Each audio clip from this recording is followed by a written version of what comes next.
It takes from, say, 15 to 20 years to demoralize a society.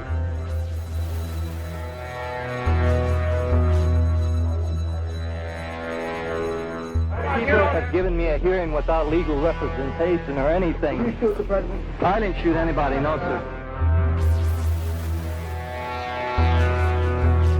Pentagon officials reluctantly admitted to the New York Times 17 months ago that the military has secretly studied UFO incidents, in part so it might figure out the technology.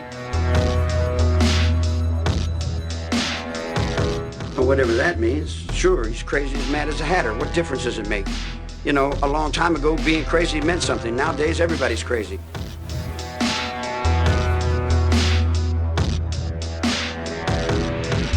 Welcome to the Conspiracy Files. And welcome back to another episode of the Conspiracy Files. My name is Zero, and how are you all doing tonight? Dudes, I am super stoked. The Discord community is growing little by little, day by day. Pretty cool. The Patreon is growing. The podcast as a whole is just growing, man. And it's super cool. It's really, really cool and really humbling to see this thing going the way that it's going. It's going a lot faster than what I thought it would. And it gives me hope for the future. And thank you guys. Thanks for making this little dream start to become a reality. It's pretty freaking cool to watch it go. And shout out to the new members coming in, man. You guys all kick ass. Especially one in particular who's given me some really cool information. You know, this coronavirus stuff is just freaking nuts. I don't really apologize for the last episode because I don't feel bad. And it's hard to feel bad when people do stupid stuff on purpose. It's one thing to do it when you have no knowledge of what's going on, but it's another thing to be cognizant of what's going on around you and still deny it. You know, that's 10 times worse than the latter. And you know, this coronavirus is in virtually every country right now. And let me read this off to you right now. On a humble prediction, U.S. hospitals are preparing for 96 million coronavirus infections and nearly 500,000 deaths, leaked documents have revealed. And we're just going to say 500,000 because they're guessing around 480,000 Americans are expected to die from coronavirus. That's not the contagion level, that's death rate. 4.8 million will be hospitalized and 96 million will be infected. That is not a humble prediction. That is scary as shit. And if you're not afraid of that, well, if you think this is just a flu, welp. And if you're not worried about that number, and if you're not paying attention now, you probably never will. And that's okay. I don't expect everybody to just suck up everything that we conspiracy theorists, finger quotes, come up with. But figures from these leaked documents by Dr. James Lawler from University of Nebraska Medical Center professor. They show the spread of the disease could be far worse than officials have ever described or claimed, and the crisis being 10 times worse than a severe flu season. These figures go against everything that mainstream media tells you. And Mr. Lawler here estimates that people who have heart conditions have a 1 in 10 chance of dying from the disease. Roll the dice, baby. compared to less than 1 in 100 among healthy individuals. Heart disease being one of the main killers in the United States, as you all should know. And thank God President Trump signed a bill to give us $8.3 billion in funding to help aid in the crisis. And as of today, the U.S. has more than 430 cases and 19 confirmed deaths. And Florida recently confirmed its first 2 deaths on Friday. Not 2 cases, 2 deaths. So, as we speak, hospitals are preparing to bear the load and carry the weight. When are we going to call this freaking thing a pandemic? I'm sure that question does not fall on deaf ears from you guys. And I'm sure that you all agree with me. Those of you who are even being rational and logical at this point should say, it's probably smart to call this thing a pandemic. You know why it's probably smart to call this thing a pandemic? Because it is. I think we're past the tipping point, and per the last podcast episode, just saying, oh, it's just the flu, bro, is a heavy denial of the reality of the situation and the gravity of the situation. Even though the mainstream, lamestream media will tell you that the risk for anyone is low, or Americans in general is low, this goes against everything that anybody's really telling you. And as I kind of look through documents, you know, I see the case numbers, and as of right now, China has almost 81,000 cases. South Korea is really catching up. They've got about 7,100. Italy is really close within a 3-week span with about 6K, and Iran is pretty much tied with them with about 6K. And leading up the back end is France, Germany, the Diamond Princess with 696, beating Spain, Japan, the United States, Switzerland, the UK, and Netherlands. And now, even outside countries that we don't ever really talk about in the news, at least here in the States, Latvia, Lithuania, Monaco, Nepal, Tunisia, Bhutan, Gibraltar, all reporting cases, all tallying up to 106,203 total cases. Wild, man. So wild and scary. New deaths are being reported every day. People are dying every day. And yet people still sit here and look at this and they just say, oh, more people died from the flu today than they did the coronavirus. Man, get your bullshit out of here. This ain't the flu, bro. This ain't that. This is something totally different. This is something totally new. And this is something completely fucking scary. And just like I told you guys, you know, I predicted that this thing was going to start on the outside on the coast, east-west, and work its way in. And it surely did. Pretty easy to predict that when we saw the first 8,000 cases of coronavirus jumping in right in the heart of California. And as we know, a shit ton of travel comes out of there. And I remember saying, boy, as soon as cases start to hit New York and we start reporting on that, New York's going to catch up real quick and surpass California and become a lost cause. I don't really like to predict things because it makes me kind of look like a phony when things don't go as predicted. I don't ever really expect anything to go 100% as predicted, but this shit's cray-cray, bro. My prediction is that New York's going to quickly take over California in case numbers and deaths. And, you know, think about it. all the Uber travel, the subways, the train systems, the airports, all the public modes of transportation, universities, everything is outside. People walk everywhere. Think about it, man. Think how bad it's going to be. If you need a really, really good example of kind of how it's playing out in my head, you need to look up some of the stuff on the video game called The Division. Because some of the things that they predicted 4 or 5 years ago are in the game, coincidentally, air quotes, coming true.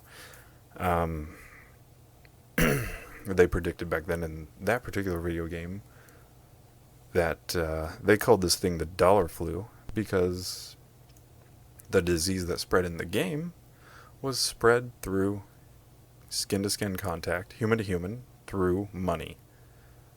The deal was in the game that Nala, you're an incel.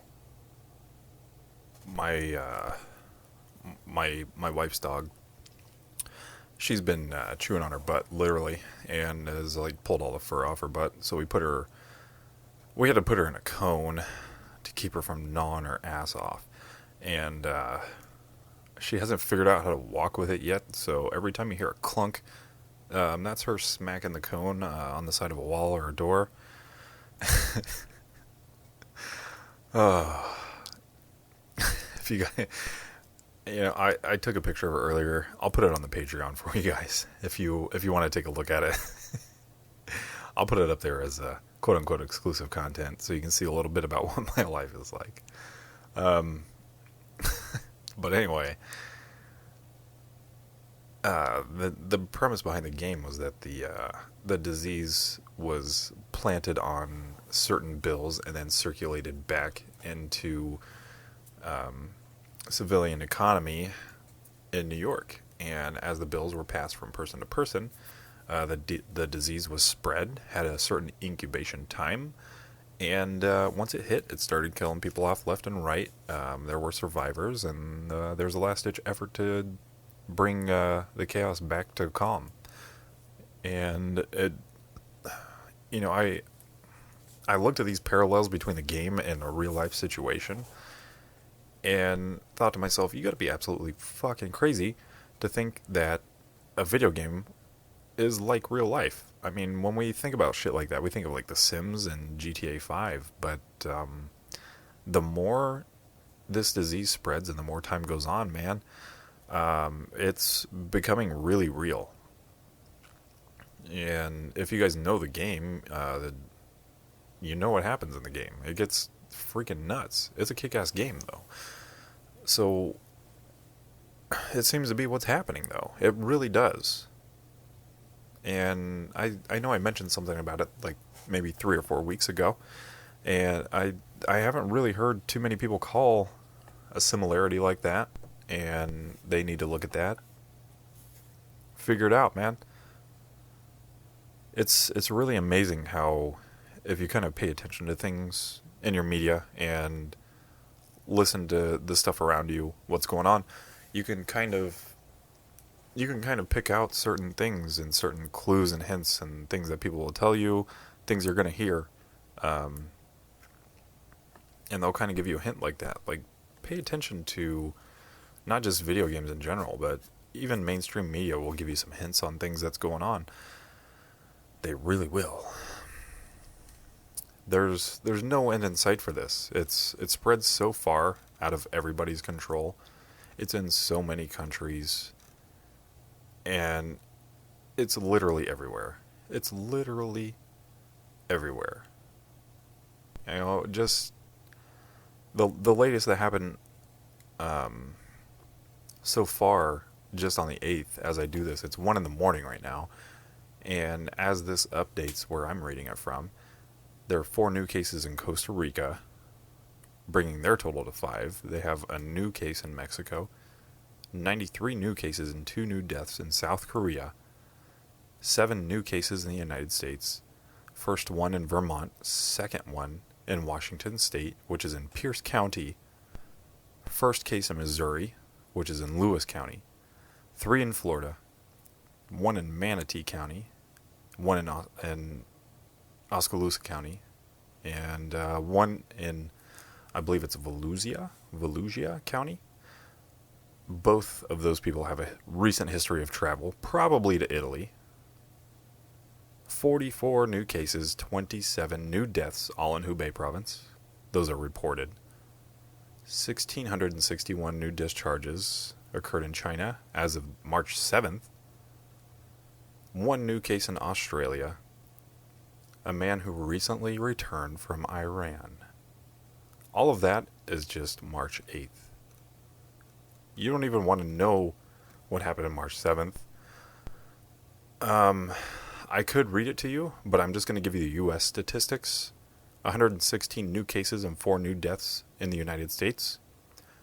First case in Virginia in Fairfax County, a U.S. Marine assigned to Fort Belvoir. That's French. They probably say Belvoir over there in Virginia, but it's Belvoir. First case in Kansas, 34 new cases in New York. Aha, see? New York governor declared a state of emergency. 2 new cases in Pennsylvania, in Montgomery County. First case in Washington, D.C. 1 in Connecticut. 1 new case in Florida. 6 in Massachusetts. 2 new deaths. 3 new cases in Florida. 22 new cases, 3 new deaths in Washington State. 17 new cases in California. 8 of which are in Santa Clara County. 6 in San Francisco. 1 in Los Angeles County. 1 in Madera County.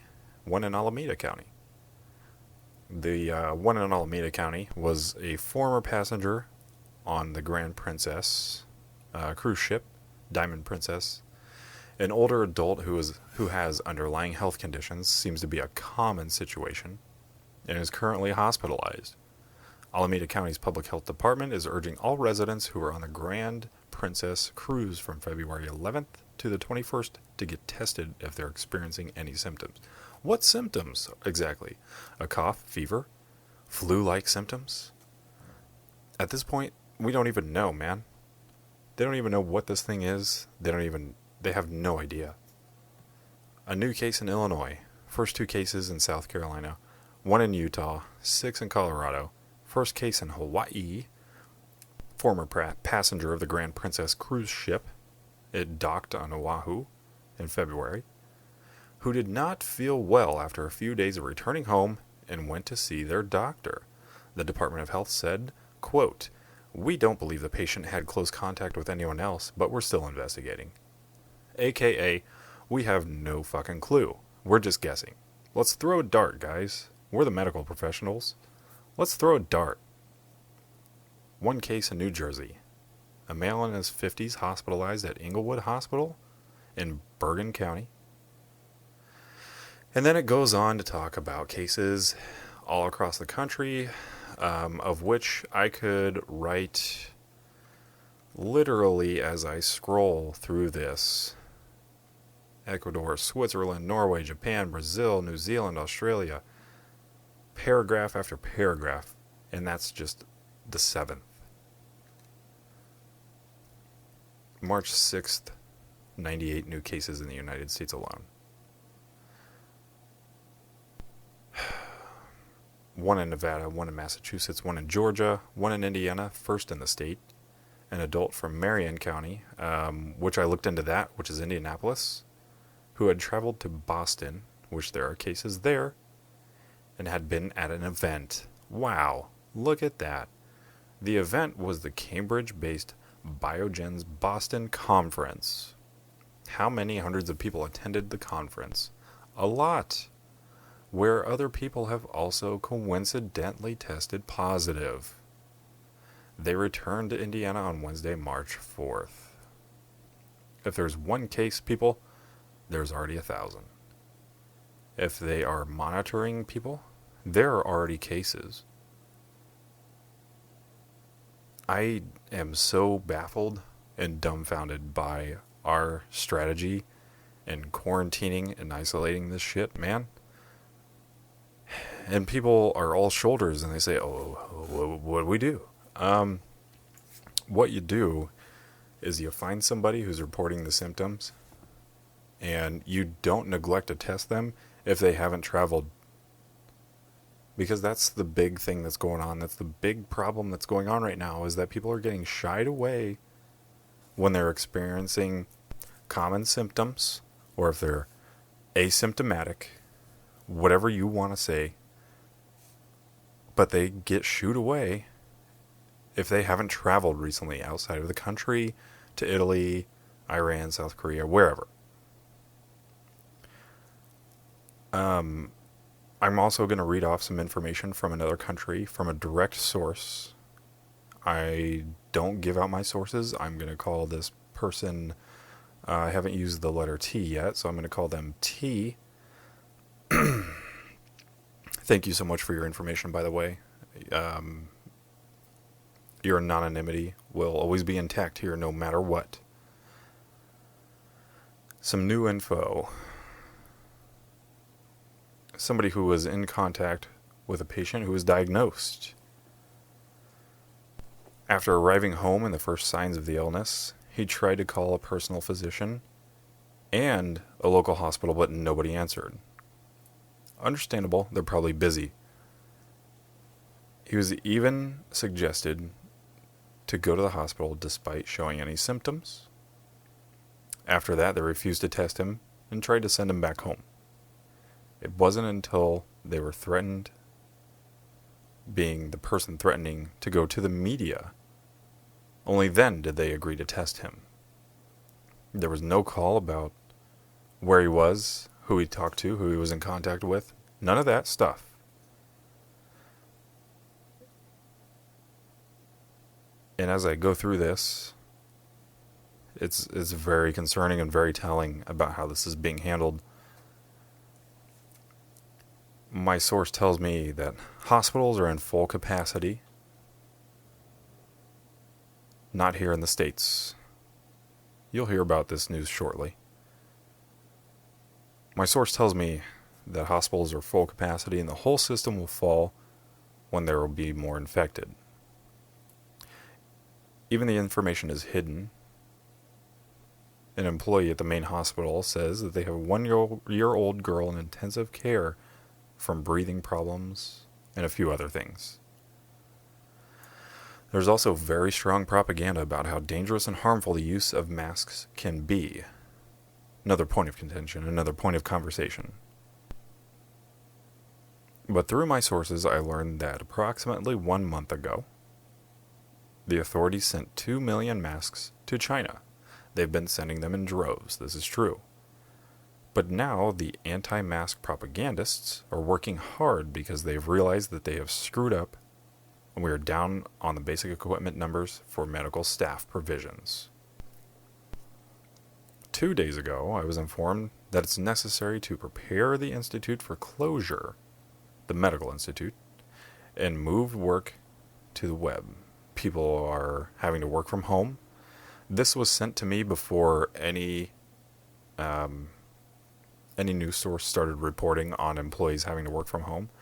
This was actually sent to me last Thursday. And I believe Saturday or Friday night it started coming out that people were being forced to work from home. And this means that they're working from the cloud, working from home. It means that things are much worse than being displayed, and there is behind-the-scene ongoing preps for quarantines and possible lockdowns. Also, a medical source in Italy reported that the virus is a different strain than the one in China. That's true. There's an L strain, and I don't remember the other strain. But they've identified 2 different strains. There are probably more. It's more lethal and more aggressive. This is probably the L strain I'm referring to. Also, test kits are very reliable because of this, because of the volatility, and estimated that around 40% of testing can be a false negative. Thank God for my source. I appreciate you more than you know, and I know you're going to listen to this, and thank you so much. You know who you are. Please continue to send me information, please. I want to make sure, for one, that you're okay, and 2, we need to know this information because you have a first-hand account and you have your own sources. And as I always say, I will never, ever, ever reveal who my sources are, ever. I don't care who you are. You can offer me $100 million. You can offer me Bloomberg money, and I'm going to tell you no. The money isn't, my sources can't be bought, and they won't be. But thank you for that, T, for your information. I appreciate you so much. And I hope you're well, and I hope you're okay. I know you've told me what your situation is, and I hope everything's going well, and I think you're very smart, and I think you're doing the right thing. And you know what I'm referring to. But back to the United States, people. My local shopping place, or local Walmart, I had a picture sent to me earlier today of empty shelves for cleaning supplies and emptying shelves for toilet paper and essentials. And in the last podcast that I did, I questioned how long it would take for certain people to get a clue. And I'm really curious for those hefty deniers that say, oh, it's just the flu, bro. Those people who see what's happening and in the face of impending doom still say, it's not that bad. How bad does it have to get for you to change your mind? And it really is true that we kind of live in a society now where even if somebody is wrong, and it's looking like they are wrong, are still unwilling to compromise and say, yeah, I was wrong on this. Maybe I'm wrong. I don't think I am. But if I am, you can guarantee there will be another episode right away to say, hey guys, I was completely wrong about this. I don't have any shame. But I don't think I'm wrong about any of this. Anything that I've said about this virus on my podcast, I don't think I'm wrong. Because I've been right about everything to this point. And I think I'm going to continue to be right because I'm just following the trends. And here's what I think I'm going to be right on. I'm going to meet it somewhere in the middle from the deniers of what's going on and the people who seem to be sending some useful information. I tend to look at both sides and kind of meet it in the middle when I talk about things. And do I think that 500,000 Americans are going to be expected to die from this?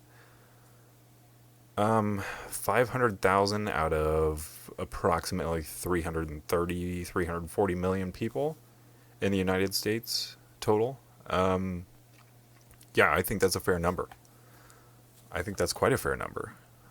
And the reason why I think that is because we haven't really established a kill rate of this thing, because we just don't know, because new cases keep flying in and the testing is just, it's fucked, to be honest. So we don't really know. At one point it was less than 1%, and then it's growing, and now we were at 1, we were at 1.5, 2, and now we're upwards of 3. And your common flu is less than 0.01, which is about 40,000 people a year worldwide. So, doing the quick math, to say 500,000 people are going to die out of this, which is about 6.6%. Yeah, I think that's a humble number. I think that's a well calculated number, and I think that's pretty accurate, but I think it's still going to be worse. I'm going to put it at about 1 million. I think double it. Because I think that there are going to be people who are going to be stupid, and somebody's going to have a cough, and they're still going to show up to work. And I think that somebody's going to have a fever or some sort of pain or some sort of ailment or symptom and show up to the train and go to work and shake everybody's hand at work, high fives. Hey dude, try this food I made last night. I think our stupidity and our inability to think about what we're doing before we do it is going to bump that number from 500,000 to 1 million. And I think that's a fair. I think that's a fair number. I really do. 96 million people infected. I think that's a fair assumption too. I think that's a fair calculation. In my opinion, I think it's right. But I think it'll be worse. And looking at the stock market trends too, we need to talk about that too, you guys. I know a lot of you don't really invest. I know some of you do, but some of you don't. The basics is obviously you buy when the stock is low and you sell when the demand is high. And if you can do that, and if you can pay attention to the trends, then you're going to make some money. Maybe not all the time, but you'll make some money. You'll do fine. And, the Fed lowered rates. Basically what happened was the market tanked. And to prop the market back up, we didn't do a margin call yet. I think we still will. Which I predicted that to happen last week, which I was wrong. But I think it's still going to come. I think we'll look at this week with the market and see what happens. And if it goes real bad, then I think that you're going to start to see things about margin call and the U.S. stock market. Because right now the Dow is down negative 256 points. It's down to total 25,864, which is a shitload of money. Shitload of money. And the 52-week high, just to let you know, was 29,568. That's a total of 4,000 points, people. And for those of you who don't know what that means, that's trillions of dollars. Essentially, that this is gone. Up and gone. People's retirements are going to suffer. Safe to say, Wall Street's probably had like their worst week last week than they've had since probably 2008, 2009.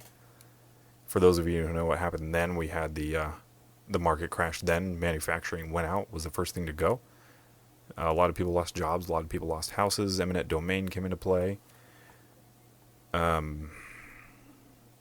Even though media says that the market's strong, which is true in a sense, it's still doing really, really well.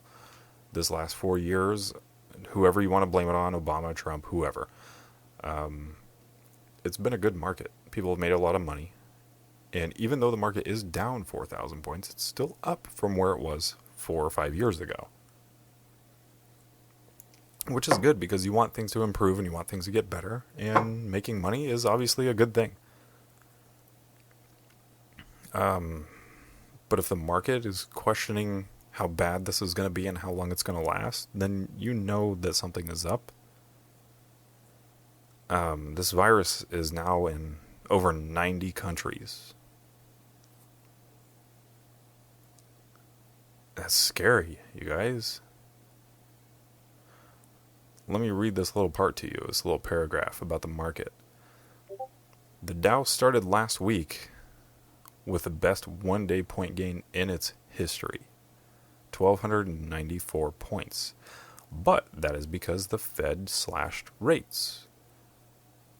So I don't really count that because it wasn't a natural gain. The Fed slashed rates to prop up the market so it didn't completely collapse. I don't think that you guys understand how close we were to a market collapse last week. Some of you may. Some of you have been paying attention. I believe some of you do realize that. But I don't believe that you know that we had 1 foot out the door to market collapse. We literally did. And the last-ditch effort was to slash rates from the Fed. And it worked. It was a gamble. They took it. A lot of people made their money back. And it was good for a day. But as the market rebounded from losses in the prior week,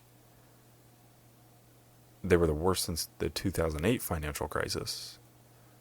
That uptick didn't last long. On Tuesday, the benchmark tumbled nearly 800 points, rallied for 1,200 points on Wednesday. Stocks dropped again on Thursday and Friday, but ultimately finished the week higher, but still finished low. A lot of up and down, and if you guys remember last week I told you oil was the next thing to suffer, was going to be the next problem. Oil prices collapsed on Friday. Again, I was correct. After major oil-producing nations failed to agree on supply cuts. I told you that was coming. Oil had already been hammered over worries and that demand would drop because of reduced factory activity on the back of the outbreak. Wuhan shut down the entire place. China started shutting down factories. Fuel demand in China was gone. So, of course, the commodity fell into a bear market last month, defined as 20% below its most recent peak. Without supply cuts in place, things could get worse. U.S. oil prices on Friday settled 10.1% lower, the biggest one-day percentage drop since November 2014, 6 years ago. It was the lowest close since August of 2016. The 10-year Treasury yield, this all has to do with money. It dropped below 1% for the first time ever this week. Investors piled into safe haven government bonds, which pushed prices down and yields higher. So basically what they did was they flooded the market with money to prop the market back up and give it basically a false boost. It incentivized a fake demand. So did they flub the numbers? Yes. But did it work? Yes. The 10-year yield dropped below 0.7% on Friday, a fresh all-time low.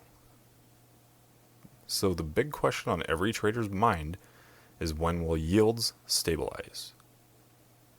Central bank policy isn't giving yields any reason to be higher either. The Federal Reserve announced an emergency half-point interest rate cut on Tuesday.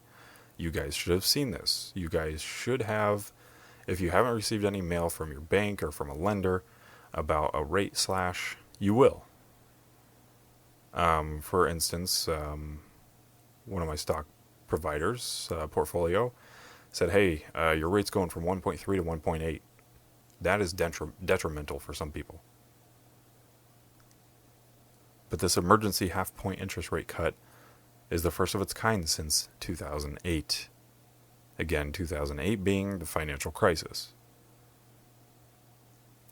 Central bankers around the world are loosening monetary policy as a way to combat the virus fallout. Virus fallout is causing lack of demand with an oversupply.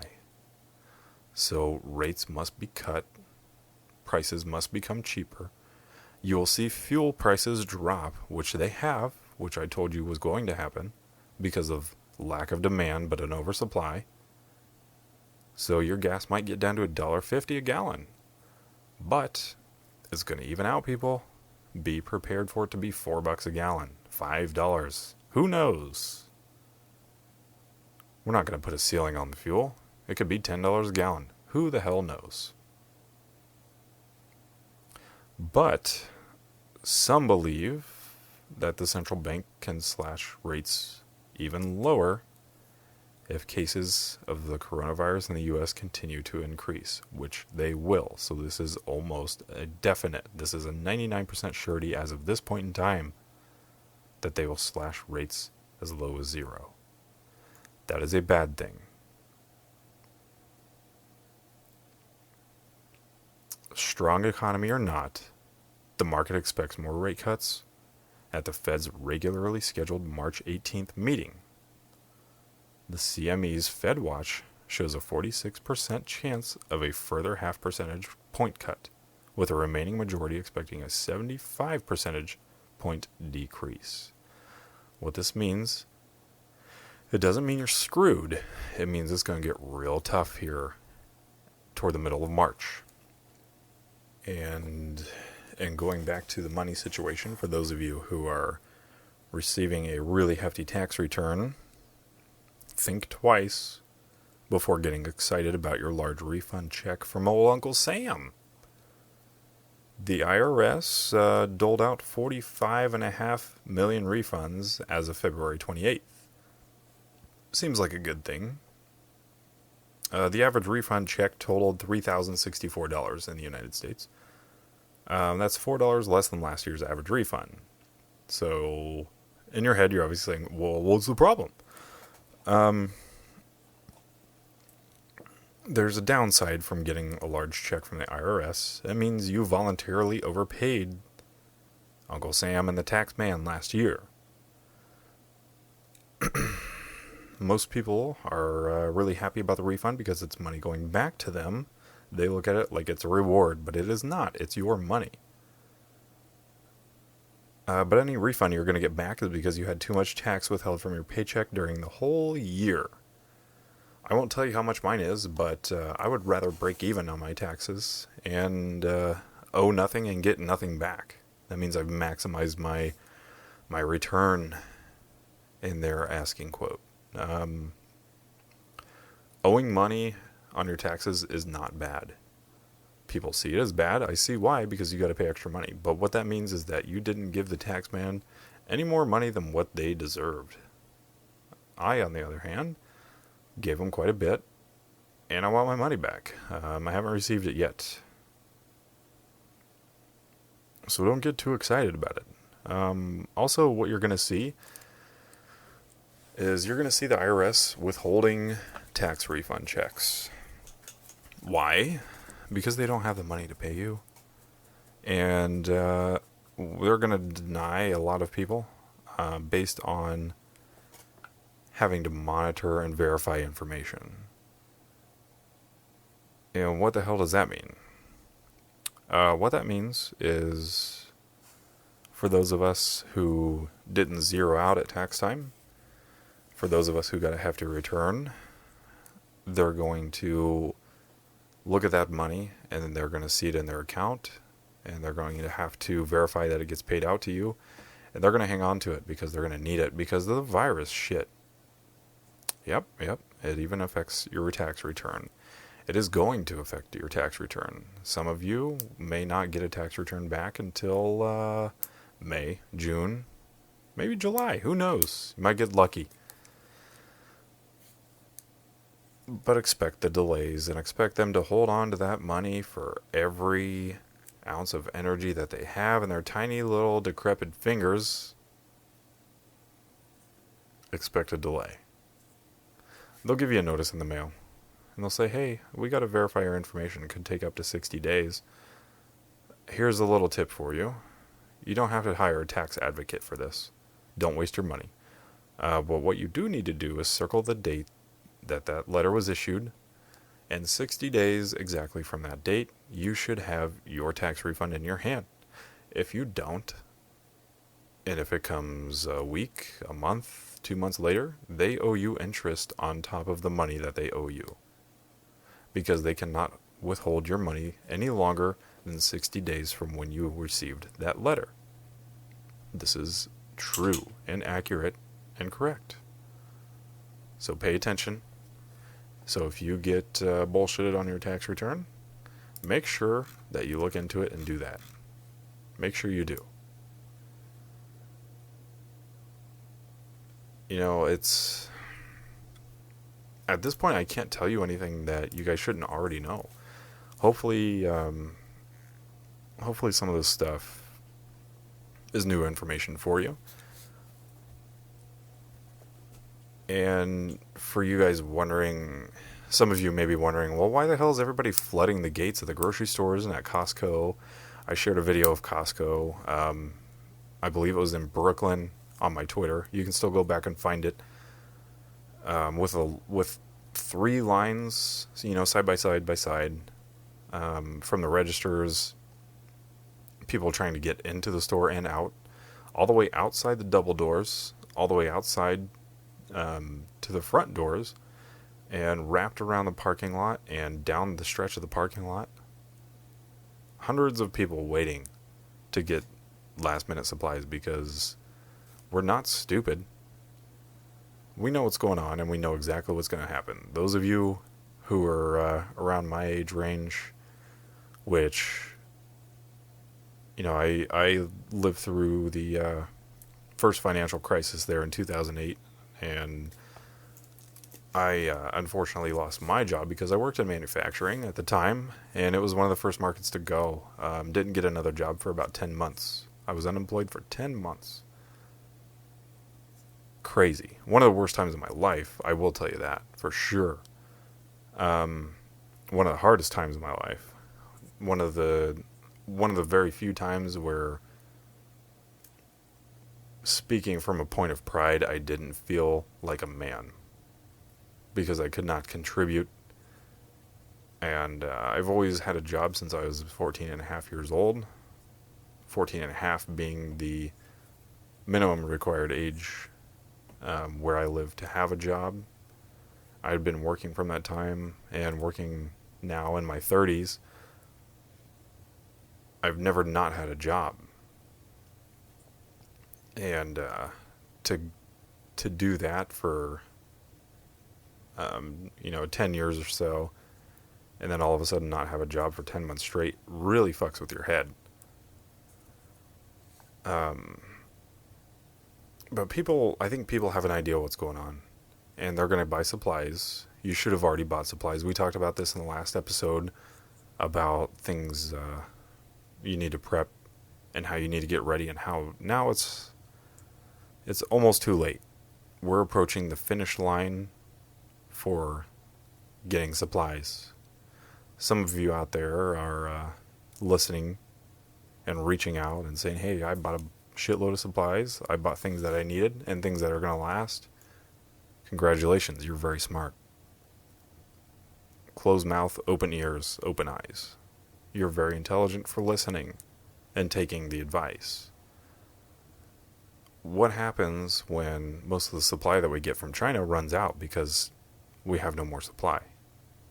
Even with our high demand, if it's not being supplied, if factories are shutting down where these things are produced, you guys do know that in most factories where they produce paper plates, they also make paper towels and toilet paper and Kleenex tissues. They make multiple things in the same factory and ship them out to the stores. It's, it's a big money saver. Hopefully you guys thought about that. So the question is, if you haven't prepared, what are you going to do? I'm not telling you to rush to the bank and pull all your money out. When you hear the word margin call, then you better. If you pay attention to the news and you hear the market talks, here's the way that I think it will go in mainstream media. I think that they will jab at the word margin call and say something to the effect of stock market in talks about possible margin call. That's the heading that I see in my head. And I think it will be that simple, and it'll be something very light as far as article content. Just to throw it out there to see what people will do and how they'll react. And if all seems to go okay, then they're going to say, yeah, we're going to go ahead and do this margin call, which means they're going to flood the market with money. It's not going to work because too many people are going to get infected and have to stay home. Not everybody can work from home and work from their home computers and using cloud technology. I can't do that. My job's hands-on.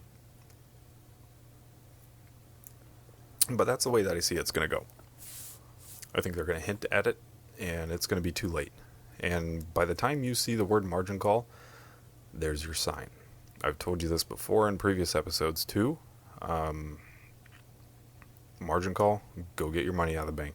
Have the cash on hand, keep it somewhere safe.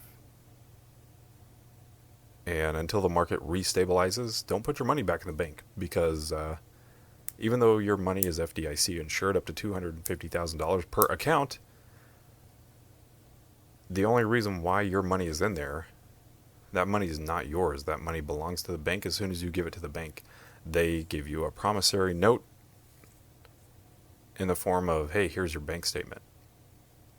And the only way the banks survive is on interest. Banks are an interest-based economy. And if interest rates drop so low that they have to do a margin call, that means interest rates are below an acceptable value. Your $250 or whatever you have in the bank is going to quickly become $150. And all of a sudden, you're going to say, what happened to my money that I earned and I put in your bank? And they're going to say, sorry, interest rates really rose, and we had to offset that, and you lost money on your account. So that's what's going to happen. Your money's just going to disappear, and there's nothing you can do about it. And they're going to say, the market's, we're trying not to crash the market here, bud. So, margin call stuff, bank stuff, interest rates are too high, and people are freaking out. And what's going to happen is they'll, mainstream media will hire somebody that they're going to say is Wall Street professional, Wall Street whiz kid, gonna come up there and talk a good game, and just like saying, oh, there's no need to buy masks, they're gonna say, don't pull your money out of the banks. Keep your money, as much money as you can in the bank. Of course it's smart to, have some cash on hand, but, you should have at least 90% of your money in the bank right now. And, it's still safe. It's still safe to invest. You should still be investing. And, you should still make sure that your money's just kept in the bank in your checking and savings accounts, and your IRAs will be fine, and your retirements are going to be okay too. So there's no need to panic, people. I'm a market whiz here, and I have a PhD in finance and economy, and everything's going to be fine. And then millions of people are going to say, oh, well, this guy said it. I've never seen him in my life. Don't know who he is. Never heard of him, but he's allegedly a professional. He must know something. So my money should be okay. And then all of a sudden you're going to lose money. And they're just going to say, whoops, thanks for the write-off. And then how are you going to feed your family? How are you going to feed your kids? So, margin call, pull your money out. Fuck them. They don't call banks institutions for any reason. I'm not saying don't trust the banks. I love my bank. I go to a credit union, though. That's a loud-ass truck. Whoever drives that's an incel. Shut your truck up, dude. Can't you see I'm running a very important podcast episode here? So I'm definitely going to call this one... I think I'm going to call this episode COVID-19 margin call is coming. I think that's pretty looming, and I think that fits. I think it fits this perfect scenario. And I also think that you guys should be preparing yourselves. I'm going to say that until it gets better, and it's not going to get better. It's going to get worse. Prepare yourselves. Educate yourselves on what you need to do. Learn some skills. If there's something out there you need to do. If you need to know how to build a fire, get a book on how to build a fire and go practice. And go build a fire in your backyard. Just do it, man. Learn how to cook. Learn how to filter water. Learn how to tie certain knots for certain occasions. Learn how to throw a makeshift tent or build a makeshift shelter. Even if it never comes to that, it's still smart to learn how to do these things and be able to take care of yourself. Is it not? Is that not why we have savings accounts? Is because even though you're not going to spend that money, and even though you may never need it, isn't it smart to have it just in case?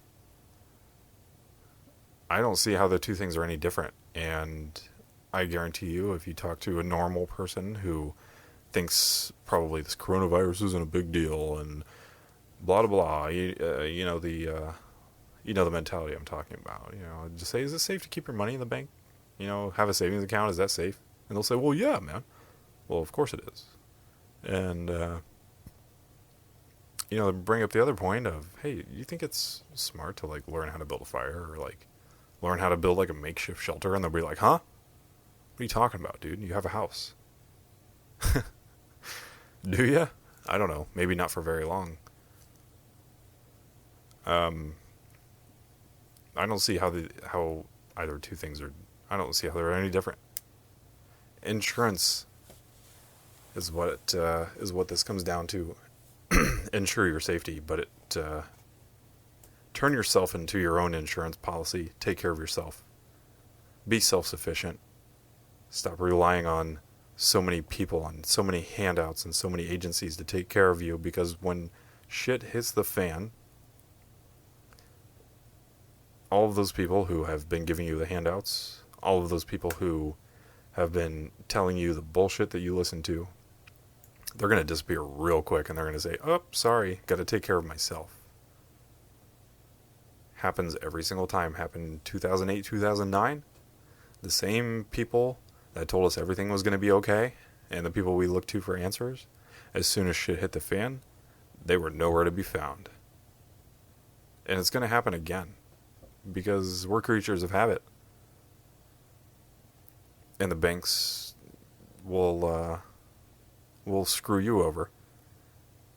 And the billionaires in this country will, have their little quote-unquote hardship and get government bailouts and buy a $10 million jet because they have all this leftover extra money and don't know what to do with it. But there's people out here starving. We got people in California starving and shitting on the street. What do we do with this extra $10 billion? Let's keep it. All right, jackass.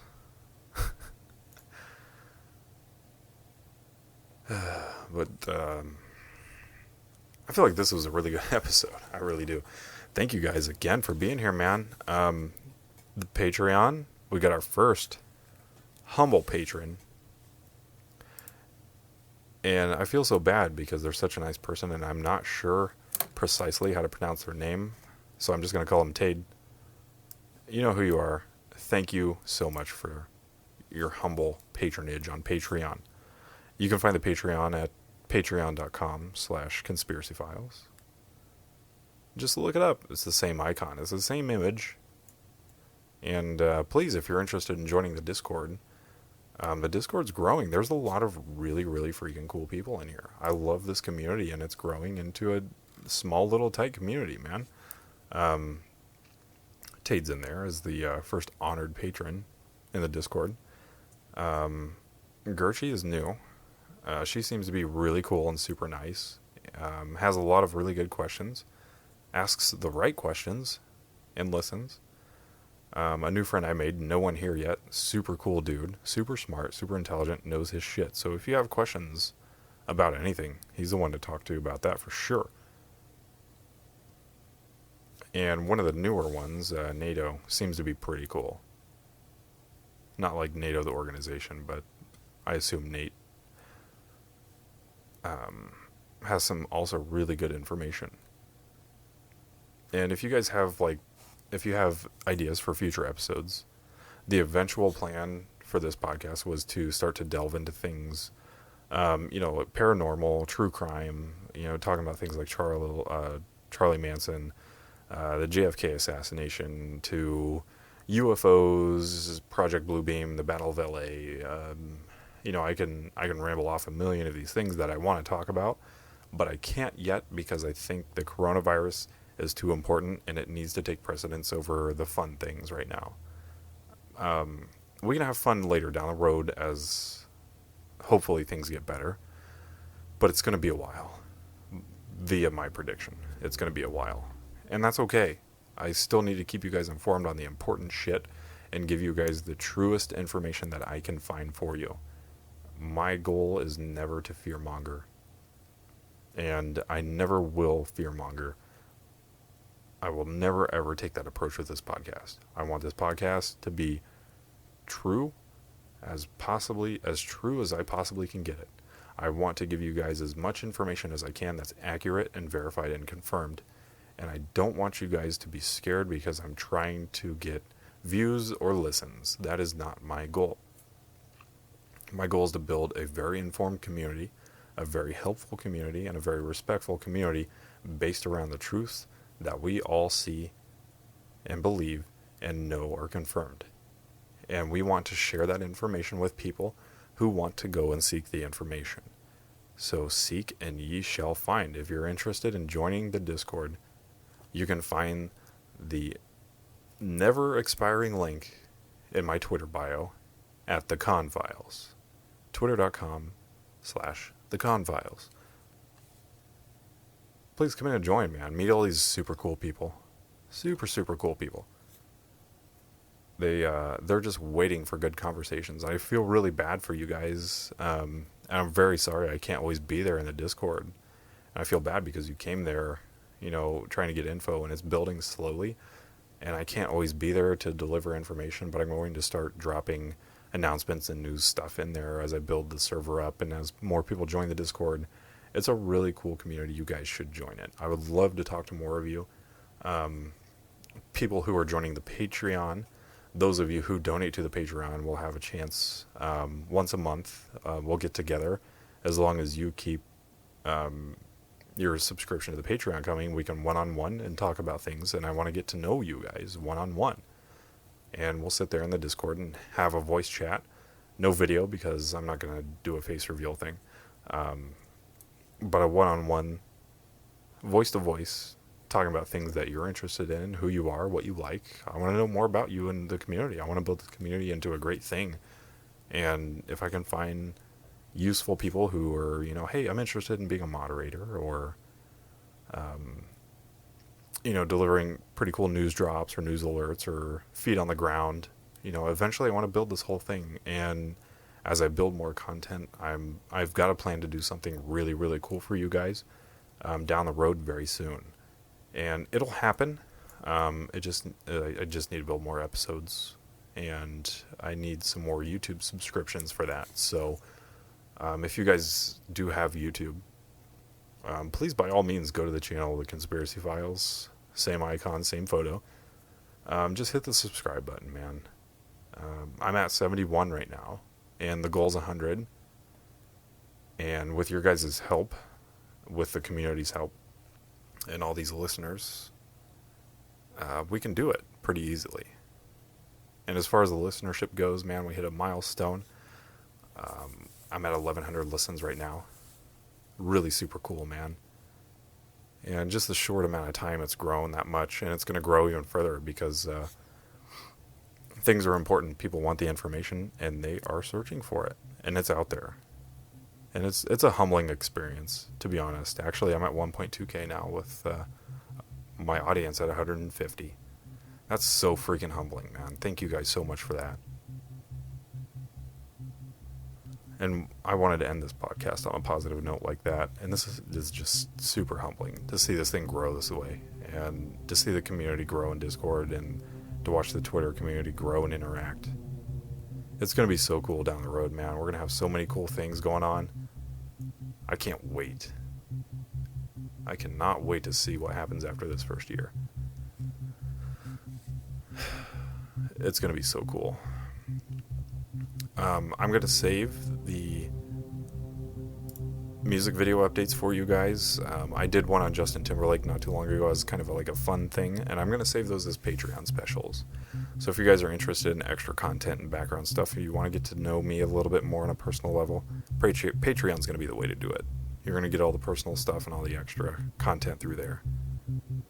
And you're also going to get a really cool, fancy, your own Discord role, along with the other humble patrons, people who are donating to the Patreon. I cannot do this without you guys. And yes, I'll be honest, that is going to take money. I can't build this community without that and without your guys' help. And that's why I'm going to deliver the best content that I can. So thank you guys for giving me this opportunity to do something that I really enjoy doing. And thank you for your donations in wanting to grow the community in a positive direction. I'm very humbled and I'm very thankful for all of you. And I think we'll call it there. Thanks for listening once again to the Conspiracy Files.